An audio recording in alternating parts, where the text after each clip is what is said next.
ഐശ്വഹാരമായിട്ട് നിങ്ങളുടെ ഗുരുവന്മാരത്തിലെ ഞാനും എന്റെ ഗുരുവേരും ചവിട്ടുന്നാണ് വട്ടം വെച്ചിരിക്കുന്ന അഭിമാനമുള്ള സ്ഥലത്തിലെ ഇത് എന്റെ കുട്ടികളായിരിക്കുന്ന നിങ്ങളെ കുളത്തിലേക്ക് നിന്നിരിക്കുന്ന പട്ടോളയും പടമയും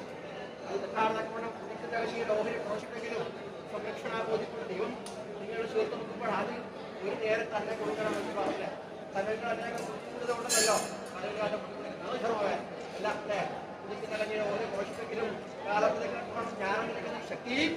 പ്രപഞ്ചത്തിനകത്ത് വാഴുന്നിടത്തോളം കാലം നിങ്ങൾക്ക് വേണമെന്ന ബുദ്ധക്കുട്ടി നിങ്ങളാൽ സാധ്യമല്ലെന്നതിന് ഭൂമിയിലുള്ള പുരുഷന്മാരെ കൂടി വേദങ്ങളുടെ ഇടയിൽ ഉത്ഭവിച്ചിട്ട് നിർമ്മജ്ഞാനായിരിക്കുന്നതായ ബ്രാഹ്മണന്മാരെ കൂടി ഊണുവിട്ടത് കൊണ്ട് ബ്രാഹ്മണനാവോ ആവശ്യമേ ആവില്ല അല്ലേ ബ്രഹ്മത്തെ മറഞ്ഞ വേണത്തെ ബ്രാഹ്മണൻ അത് പ്രാർത്ഥനക്ക് കൊണ്ട് അകത്തുമായിട്ടും സദൃശന്മാരെ വിളിച്ചു വരുത്തി പതിനാശുമായിട്ടും പ്രതിഷ്ഠയിരുത്തി അതിൽ പാഠങ്ങളൊക്കെ വേണം ആ മരക്കം നിങ്ങൾ ഏവരും കുടുംബാധികമാർ ഒക്കെയും കൂടും കൂടി നിർമ്മിച്ചു അകത്തുമായിട്ടും നഷ്ടപ്രചാരത്തിൽ ഇക്കാലം ഉചിതമായിട്ടും അടച്ചവാതെ തുറന്ന് എന്നെ പന്തികീശ ഏതെല്ലാം പ്രകാരം നിലവാട്ടകത്ത് നിങ്ങൾക്ക് ക്ഷേമം തന്നെയാണ്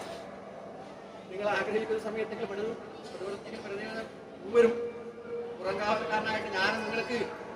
നിലവാട്ടകത്ത് നിങ്ങൾ ആഗ്രഹിക്കുന്ന ഒരു സമയത്ത് കാണെ പഴുത്ത് ഞെട്ടിട്ട് ഭൂമിയിൽ പ്രതീക്ഷിക്കുന്നത് നിങ്ങളുടെ അന്നം എന്ന് പറയാൻ ക്ഷേമം തന്നെ ഉറപ്പാട്ടം എന്താ നിങ്ങളെല്ലാവരും കൂടുതൽ കേൾക്കുന്ന ഈഴാങ്ങളും ഉറപ്പാട്ടകത്തില്ലേ എന്റെ ഉടക്കുത്തരല്ലേ അല്ലേ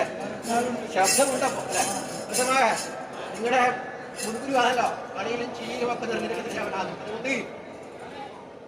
വേദപരായണം ചെയ്തിരിക്കുന്നതായ ബ്രഹ്മധാരമായിരിക്കുന്നതായ ബ്രഹ്മശാസ്ത്രത്തിന്റെ അകത്തില്ലേ ശ്രീ മഹാദേവന്റെ തൃക്കണ്ണിൽ നിന്ന് ഉത്ഭവിച്ചവരല്ലേ നമ്മളില്ലേ അതുകൊണ്ട് ഈശാനം തൽപുരുഷം അഹമവേദം തത്വജാതം വാക്കുവാരം വന്നിരിക്കുന്നതായ 5 മുഖങ്ങളില്ലേ അന്തകത്തുമായിട്ട് ഉദയം ചെയ്തു പോകുന്ന കാലത്ത് നിങ്ങൾക്ക് ഗ്രന്ഥം നൂലില്ലേ അവിടെ ചിത്രപ്പുലി മുഴക്കൂലി ഇത് സംഭവിച്ചിട്ടുള്ള ഇരിക്കട്ടെ അതുകൊണ്ട് ബ്രഹ്മശാസ്ത്രത്തിനകത്ത് ഭോജരാജാവില്ലേ ഒരു പുസ്തകം രചിച്ചിട്ടുണ്ട് അല്ലേ ഇത് കാഴ്ചവരുണ്ടോ ഇവിടെ തത്വശാസ്ത്രപ്രകാരമായിട്ട് കർമ്മം ചെയ്ത് ക്ഷേത്രമായിട്ട് ക്ഷേത്ര പുനരുദ്ധാരം നിർമ്മിക്കുന്നവരൊക്കെ ചെയ്യുമോ നശിച്ചുപോയോ അല്ലേ ബ്രഹ്മഭഗവാന്റെ ശാസ്ത്രത്തിൽ ഭോജരാജാവ് രചിച്ചൊരു പുസ്തകം സമരാങ്കരല്ലേ സമരാങ്കര തത്വശാസ്ത്രമുള്ള കാര്യങ്ങൾ വിമാന നിർമ്മാണങ്ങൾ